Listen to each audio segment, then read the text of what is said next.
सिर्फ आपको कुछ भी नहीं करना है, ना आपको हथियार उठाना है, न किसी को गाली देनी है, न किसी से लड़ना है।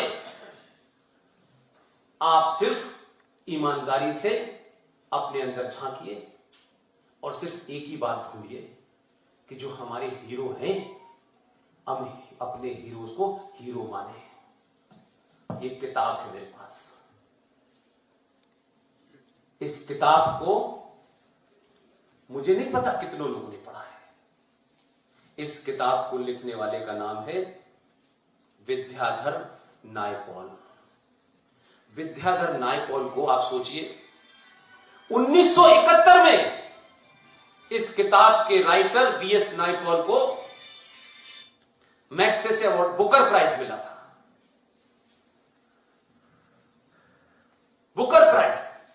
और उसके बाद 2001 में इसके दूसरे वर्जन को नोबेल प्राइज मिला था। यह शख्स जो लिख के गया है, इस किताब का नाम है इंडिया ए वुंडेड सिविलाइजेशन, भारत एक घायल सभ्यता। पूरे विजयनगरम की जो पूरी, जिसमें सड़कों पे सोना फैला रहता था, उस दौर की इसने बातें लिखी हैं।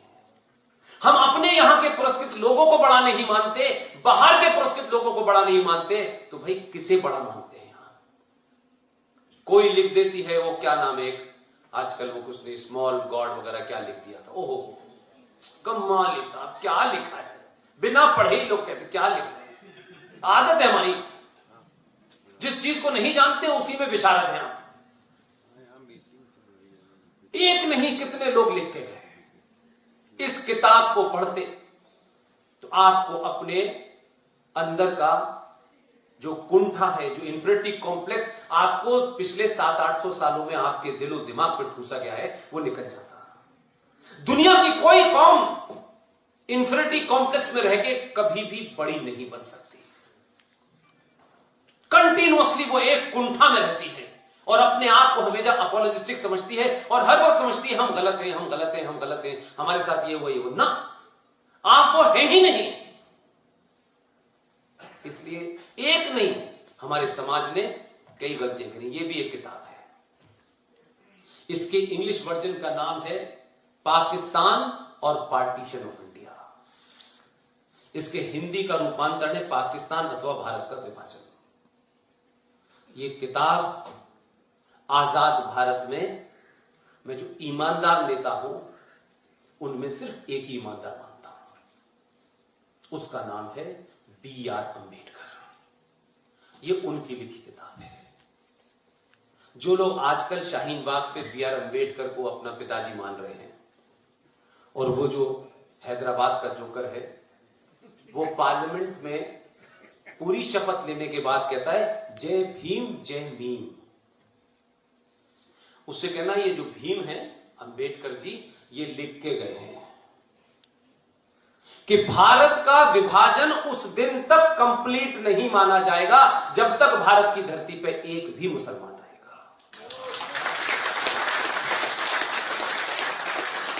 क्योंकि भारत का विभाजन किसी जमीन का टुकड़ा नहीं था, मजहब के नाम पे हुआ था। तो जब मजहब के नाम पे हुआ था तो फिर यहां मुसलमान क्यों है, और पाकिस्तान के इलाके में जो हिंदू रह गया है वो वहां क्यों है? इसलिए वहां जो रह गए थे वो अपनी मर्जी से नहीं रहे, वो वहां रह रहे थे। उनको पता ही नहीं था सिंध में क्या हो रहा है, बलूचिस्तान में क्या, उनको पता ही नहीं था। सिर्फ डिवीजन हुआ तो पंजाब का हुआ और बंगाल का हुआ। वो लोग तो समझ भी नहीं पाए कि हम यहां क्यों हैं। और जब वो आना चाहते हैं तो जो मुसलमान 1946 में, 1946 के जो चुनाव है उसका रिजल्ट पढ़ लीजिए। इसलिए मैं कहता हूं कि कुछ कुछ चीजें साफ हो जाएंगी तो आपको ज्यादा बेहतर तस्वीर नजर आएगी। 1946 का इलेक्शन जो भारत में हुआ उसके रिजल्ट पढ़ लीजिए। वो रिजल्ट ये साफ कर देंगे कि जो आपको पार्लियामेंट में खड़े होकर झूठ बोलते हैं ना कि जब ये देश बट रहा था तो हमारे दादा परदादा ने इस जमीन को चुना था, हमारे दादा परदादा यहीं के थे इसलिए हम यहीं रहे, 100% झूठे और मक्कार लोग हैं जो ये बात कहते हैं। और भारत का हिंदू समाज वो कहते नहीं नहीं नहीं नहीं, ये बात सही कह रहे हैं। असदुद्दीन ओवैसी अपनी मर्जी से यहां रुका था। असदुद्दीन के पूर्वजों ने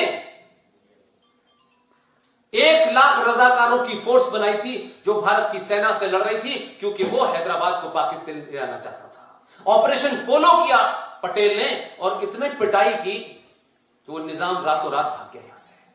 अब यहां रह गए तो हम आज के हिंदुओं को उनका इस एहसान मानना चाहिए कि देखिए उनके बाप दादा ने चुना था। तुम्हारे बाप दादा ने तो पाकिस्तान के लिए वोट दिया था। इसलिए उस चुनाव का जो रिजल्ट है, इसलिए बताना चाहता हूं ताकि आप तथ्यों के तौर पर मजबूत रहें। उत्तर प्रदेश में जो टोटल भारत की जो सीटें थी, जो हमारे यहां असेंबली कहलाती थी, उसकी 1585 सीटें थी, देश भर की जितनी असेंबलीज थी। और जिसे आज आप लोकसभा कहते हैं, उसकी कुल मिलाकर के 102 सीटें थी। तो उन 102 सीटों में से 30 सीटें मुसलमानों के लिए कॉन्स्टिट्यूंसी रिजर्व थी और 1585 सीटों में से 492 सीटें मुसलमानों के लिए रिजर्व थी।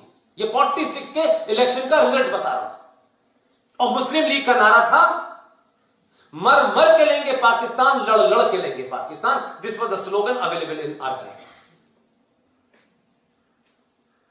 और उस 492 सीटों में से 66 सीटें यूपी में थी, जिसमें से 54 सीटें मुसलमानों ने जीती, मुस्लिम लीग ने जीती।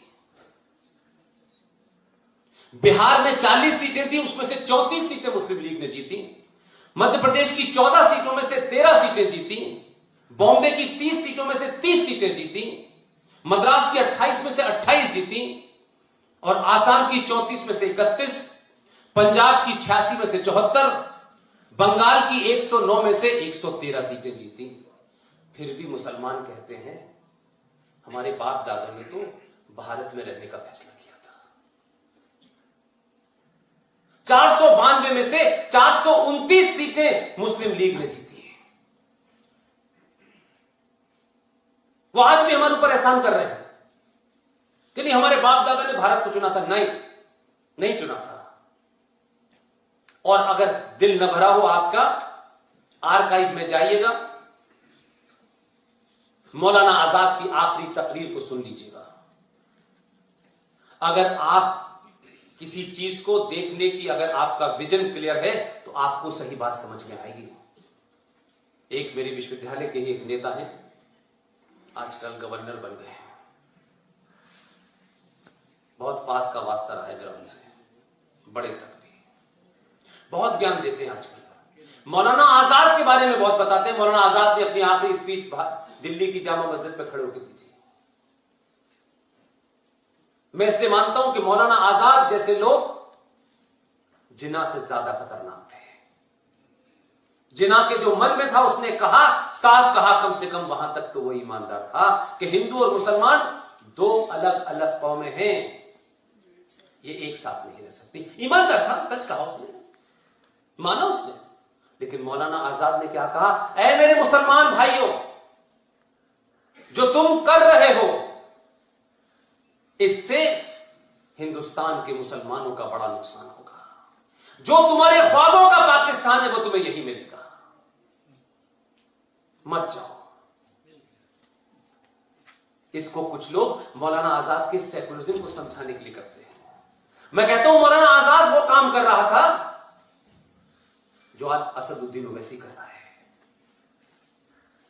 मौलाना आजाद ने रोका यहां मुसलमानों को, और 70 साल के बाद इस देश का बहुसंख्यक समाज क्या कहने लगा है, यार हम फिर दोबारा से 1947 की तरफ बढ़ गए।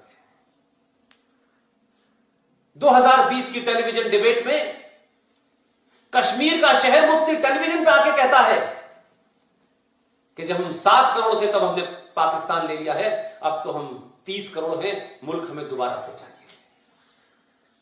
आप दे दें, दे दे। जो समाज अपने घर की 1 इंच जमीन नहीं देता, वो इतनी बड़ी जमीन देने के बाद भी बैठा हुआ है। और उस मौलाना आजाद ने सही कहा, और तमाम सारी लीडरशिप जो कर रही है वो बिल्कुल साफ साफ कर रही है, सोना तो आपने सीख लिया है।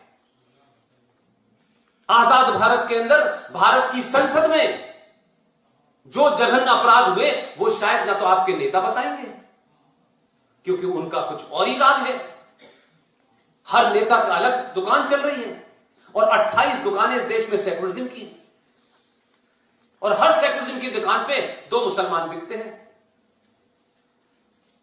वो नहीं बताना चाहते आपको कि हमने संवैधानिक तौर पर भारत की संसद में क्या क्या ऐसा करा है जिससे ये देश अब आपके पास है ही नहीं। ये 100 करोड़ मैं सनातनियों के सामने कह रहा हूं, आपका इस देश पे कोई अधिकार बचना ही नहीं है, क्योंकि हमने ना इतिहास पढ़ा, जो कुछ हमारी आंखों के सामने भी हो रहा था उसको भी